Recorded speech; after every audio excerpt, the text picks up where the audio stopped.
ये बीच का रास्ता है, तेरे गुलामों का नक्श कदम है राह खुदा। ये वो सुराग है, ये वो क्या बहक सके जो ये सुराग लेके चले। जहां अल्लाह की ताज़ीम, मुस्तफ़ा की ताज़ीम, अहले बैत की ताज़ीम, सहाबा की ताज़ीम, इमाम की ताज़ीम और गौस ख्वाजा की ताज़ीम, सिर्फ ताज़ीम ही ताज़ीम है। अल्लाह रब्बुल इज़्ज़त को कैसे माना है, हुजूर को कैसे माना है, सहाबा को कैसे माना है, वो सब बातें वजाहत के साथ मसलक के आला हज़रत में बयान करती गई। अगर कोई बोले कि मैं अल्लाह को एक मानता हूँ, दूसरा सवाल होगा मुस्तफ़ा के बारे में क्या कहता है। वो बोलेगा मैं नबी को लाजवाब मानता हूँ, फिर सवाल होगा इल्म गैब के बारे में क्या कहना है। वो बोलेगा इल्म गैब मैं मानता हूँ कि हुजूर को अल्लाह ने इल्म गैब दिया, तो फिर सवाल होगा इख्तियारात के बारे में क्या कहता है। सवाल होगा कि हुजूर को साहिब इख्तियार मानता हूँ, फिर सवाल होगा सहाबे कराम के बारे में क्या कहता है। बोलेगा मैं इज्जत करता हूँ, फिर सवाल होगा अहले बैत के बारे में क्या कहता है। क्योंकि कुछ लोग सहाबा को मानते हैं, अहले बैत की तौहीन करते हैं, कुछ लोग अहले बैत की इज्जत करते हैं, सहाबा को गाली देते हैं।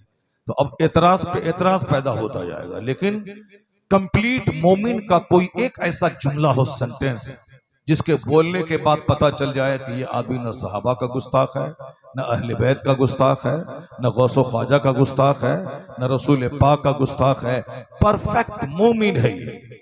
एक जुमला बता दे, कोई बोलेगा मैं मुसलमान हूं, मुसलमान तो वो लोग भी कहते हैं। फिर सवाल दूसरा होगा मैं अहले बैत और सहाबा से मोहब्बत करता हूँ, फिर सवाल होगा कि गौस के बारे में क्या कहता है।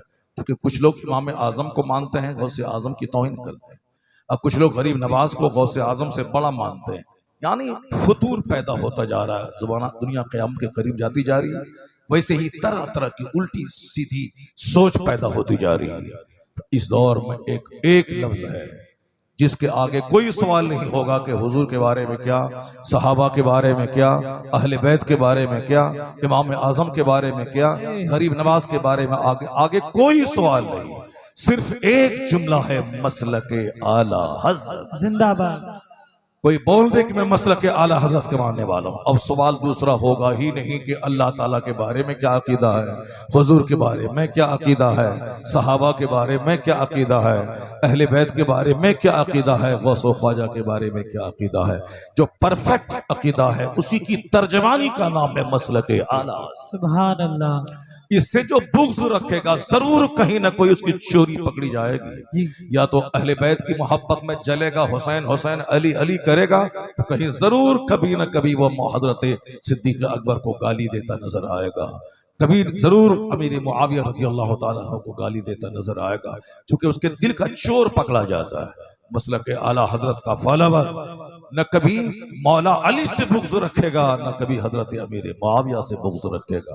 अमीर मुआविया की ताज़ीम बहैसियत सहाबी और मौला अली की ताज़ीम बहैसियत सहाबी, बहैसियत खलीफतुल मुस्लिमीन, बहैसियत दामाद रसूल, बहैसियत हसनैन करीमैन के वालिद गिरामी, बहैसियत बाब फज़्ल विलायत पे लाखों सलाम। यानी ताज़ीम उनकी भी और उनकी भी। ये कौन सिखाता है? ये मसलक आला हजरत सिखाता है। सुभान अल्लाह। अल्लाह तबारक व तआला हमको और आपको सबों को मसलक आला हजरत पर आखिर दम तक कायम रहने की तौफीक अता फरमाए।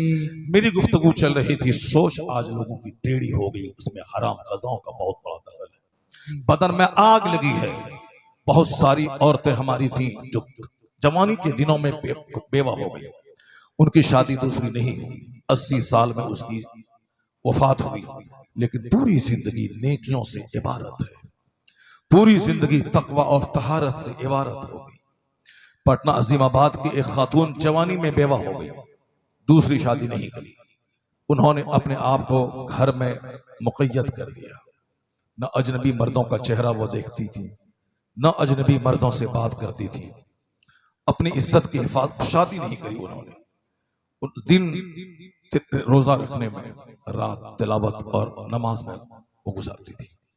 एक लंबा अरसा शौहर की गैर मौजूदगी में लंबा अरसा गुजारना बहुत मुश्किल काम होता है। ये नेचुरल सिस्टम है, खाने पीने सोने और जो ख्वाहिशात तबई हैं वो हर इंसान में दाखिल है। उसकी मुखालफत कोई करेगा वो नहीं रह पाएगा दुनिया में। जिस तरह खाने की ख्वाहिश है, अगर कोई बोलेगा मैं भूखा दुनिया में जिंदा रह जाऊंगा, नहीं रह पाए। खाना एक हाजत तबई में दाखिल है। सोना हमारी जरूरत है। कोई बोले मैं नहीं सोऊंगा, मैं जिंदा रह जाऊंगा, नहीं होगा। पानी पीना ये हमारी जरूरत है। कोई बोले मैं बगैर पानी पिए मैं जिंदा रह जाऊंगा, ऐसा नहीं है, या नहीं रह पाएगा।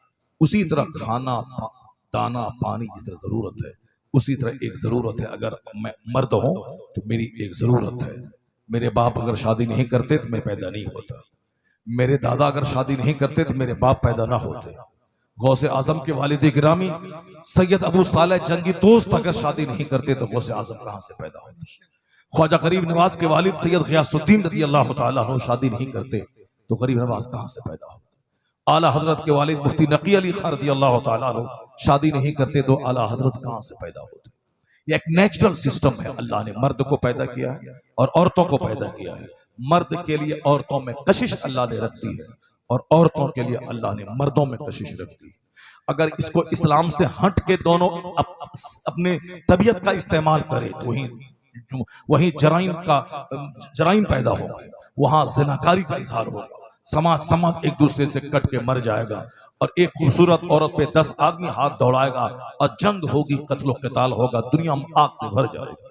उसी सिस्टम को मर्द तुम्हारे लिए और तुम मर्दों के लिए हो, तो एक सिस्टम है कि सोशल लाइफ में 10 आदमी के बीच में दोनों एक दूसरे से इज़्वाजी जिंदगी गुजारने का कॉन्ट्रैक्ट कर लो। अल्लाह के नाम पे दोनों एक हो जाओ, उसी का नाम निकाह है। और इसी निकाह के जरिए समाज चलता रहेगा, तवालुद और तनासुल का सिलसिला चलता रहेगा और तमाम बदनज़मी और तमाम बदअमली से समाज बचता रहेगा। इससे हट के जितने भी सिस्टम पैदा होगा, चाहे लिव इन रिलेशनशिप का सिस्टम हो, चाहे होमोसेक्सुअलिटी का सिस्टम हो, चाहे इस्लामबाजी का सिस्टम हो, वह सारे सिस्टम ने दुनिया को खतरनाक बीमारी दी। वह सारे सिस्टम ने एक डेंजरस निजाम समाज को दिया। अगर मर्द से निकाह करें तो समाज में आग लगेगी, जमीन में जलजला पैदा होगा। जिस तरह मगरिब के लोगों ने कहा कि नहीं भी आदमी आजाद पैदा हुआ है, वो जिस तरह जीना चाहे जिए, मर्दों से शादी करना चाहे करे, वो आदमी की शक्ल में भेड़िया और जानवर है जो नेचुरल सिस्टम के खिलाफ काम करने को जज ने एक कानूनी आजादी अता कर दी। उसी तरह हिंदुस्तान में कुछ तबका है जहाँ के औरतों के होमोसेक्सुअलिटी यानी हम जिन्स परस्ती को फरोग देने के लिए सड़कों पे बाज़ाब्ता उसके लिए प्रोटेस्ट होता है, डिमांड होता है कि हमें आजादी दिए जाए। कुछ ममालिक में आजादी है। ये बताएं कि औरतों से शादी करेंगी तो बच्चा कहां से पैदा होगा और फिर ये इंसान की आबादी कैसे चलेगी। लेकिन एंटी नेचुरल सिस्टम करने की वजह से दुनिया को एड्स का मुंह देखना पड़ा। एंटी नेचुरल सिस्टम पर अमल करने की वजह से दुनिया को कैंसर का मर्ज देखना पड़ा और आज खतरनाक ढंग से पूरी दुनिया में आज किडनी का मर्ज बढ़ता चला जा रहा है। हिंदुस्तान में तो कम, अमेरिका और यूरोप में बहुत ज्यादा है। खिलाफ फितरत काम के नताए इस तरह की खतरनाक बीमारियों की सूरत में आ रहे हैं। मजहब इस्लाम जहां जन्नत की बात करता है, वही मजहब इस्लाम अच्छी सेहत की बात करता है। जहां मजहब इस्लाम नमाज, रोजे, हज और ज़कात का पैगाम देता है, वही नमाज और रोजे की सूरत में शानदार हिफ्ज़ाने सेहत का पैगाम देता है। इस्लाम ये नहीं कहता कि पहाड़ की गुफाओं में चढ़ जा और वहां पूजा अर्चना कर नफ्स को मारता रहा। नहीं, जो नफ्स को मारने वाला है उससे बेहतर वो है जो शादी करता हो, 10 बच्चे पैदा करता हो और खेत खलियान में जाके मजदूरी करके अपनी बीवी को भी पालता हो, अपने बच्चों को भी पालता हो। रात भर का 1000 सजदा एक तरफ, हलाल रोजी का एक लुकमा बाल बच्चों को खिलाने के लिए मेहनत करना एक तरफ। सुभान अल्लाह। नारे तकबीर, नारे रिसालत। मजहब इस्लाम दीन फितरत का नाम है। मजहब इस्लाम नेचुरल मजहब का नाम है। ये नहीं बोलता है कि अपनी ख्वाहिशात को मार के पहाड़ की गुफाओं पे चला जाओ। ये नहीं कहता है कि तू अपनी बीवी और अपने बच्चे से अलग थलग भाग जाओ। मजहब तो ये कहता है कि जो बीवी बच्चों से भाग जाए वह भगोड़ा खाने काबा के खिलाफ के साए में क्यों ना मर जाए, अल्लाह ना उसका नफल कबूल करेगा ना अल्लाह उसका फर्ज कबूल करेगा। यही वो डर हदीस पाक में जो हमको दिखलाया गया है, जो सोशल सिस्टम को चरबनाने से बचाता है। वरना शौहर बीवी से आज तंग है, बीवी अपने शौहरों से तंग है। शौहर अच्छा नहीं मिला, बीवी अच्छी नहीं मिली, हर आदमी को शिकायत है, लेकिन एडजस्टमेंट हो रहा है। चल रहा है। क्यों? हुजूर ने एक अच्छी जिंदगी गुजारने का एक शानदार ज़ाब्ता दिया है। आका ने कहा है कि अल्लाह के नाम पे तेरे पास आई है, जो खाओ वो खिलाओ, जो पहनो वो पहनाओ, और उसके साथ हुस्न सुलूक कर। यह टेढ़ी पसली से पैदा हुई है, इसको सीधा करने की कोशिश मत करना। अगर सीधा करना चाहोगे यह टूट जाएगी, और टूटना तलाक है। अल्लाह सबद। अमेरिका के लोगों ने एटम बम दिया, अमेरिका के लोगों ने हवाई जहाज दिया, 7 समंद पार के दानिश्वरों ने, डेविड हक्स ने माइक्रोफोन दिया, हेनरी फोर्ड ने मोटर कार दिया, जेएल बेयर्ड ने टेलीविजन दिया, दूसरे दानिश्वर ने कंप्यूटर, लैपटॉप, मोबाइल दिया। ये सब दिया, लेकिन पुरसुकून जिंदगी गुजारने का फॉर्मूला किसी साइंटिस्ट ने नहीं दिया, किसी फिलोसोफर ने नहीं दिया। अगर अच्छी जिंदगी गुजारने का फॉर्मूला किसी ने दिया तो मोहम्मद अरबी की ज़ात गिरामी दी। सुभान अल्लाह। इसलिए आला हजरत की जबान में न कोई फिलोसोफर बड़ा है, न कोई डॉक्टर बड़ा, न कोई इंजीनियर बड़ा है, न कोई प्रोफेसर बड़ा, न कोई साइकोलॉजिस्ट बड़ा है, न कोई फिजिशियन बड़ा, न कोई सर्जन बड़ा है, न कोई पॉलिटिशियन बड़ा। आला हजरत ने कहा कोई बड़ा नहीं है, सबसे आला व औला हमारा नबी, सबसे बाला व वाला हमारा नबी। सारे ऊंचों में ऊंचा समझिए जिसे है, उस ऊंचे से ऊंचा हमारा नबी।